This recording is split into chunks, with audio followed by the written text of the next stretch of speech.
প্রথমে নিজেকে অসহায় অনাথ পরিচয় দিয়ে বাড়িতে আশ্রয় প্রার্থনা করে জাফর।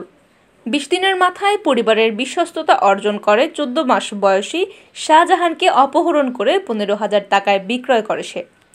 চাঞ্চল্যকর এই ঘটনা সিলেটের গোয়াইনঘাট উপজেলার। আইনশৃঙ্খলা বাহিনীর সাঁড়াশি অভিযানে অপহরণ হওয়া শিশুকে হবিগঞ্জের নবীগঞ্জ থেকে উদ্ধার করা হয়।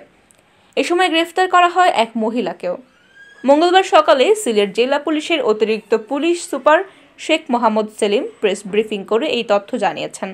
পুলিশ সুপার কার্যালয়ে প্রেস ব্রিফিংয়ে শেখ মোহাম্মদ সেলিম জানান, ২৭ মে সকালে উপজেলার রুস্তমপুর ইউনিয়নের উপর গ্রামের মোহাম্মদ ফয়জুদ্দিনের ছেলে শাহজাহান নিজ বাড়ি থেকে নিখোঁজ হয়। পরে ফয়জুদ্দিন গোয়াইনঘাট থানায় একটি সাধারণ ডায়েরি করেন। পুলিশ উদ্ধারে তৎপর হয়। গোয়াইনঘাট থানা পুলিশের একটি দল হবিগঞ্জের নবীগঞ্জে অভিযান পরিচালনা করে ওই শিশুকে উদ্ধার করে। নবীগঞ্জ উপজেলার সর্দারপুর গ্রামের মমতা বেগম নামের এক মহিলার বাড়ি থেকে শিশু উদ্ধার হয়। এ সময় ওই মহিলাকে অপহরণের অভিযোগে গ্রেফতার করা হয়। অপহরণের মূল পরিকল্পনাকারী জাফর প্রকৃত পরিচয় গোপন করে ভিকটিম শাহজাহানকে অপহরণ করার পরিকল্পনা করে জাফর নিজেকে অসহায় ও অনাথ পরিচয় দিয়ে অবস্থান নেয়।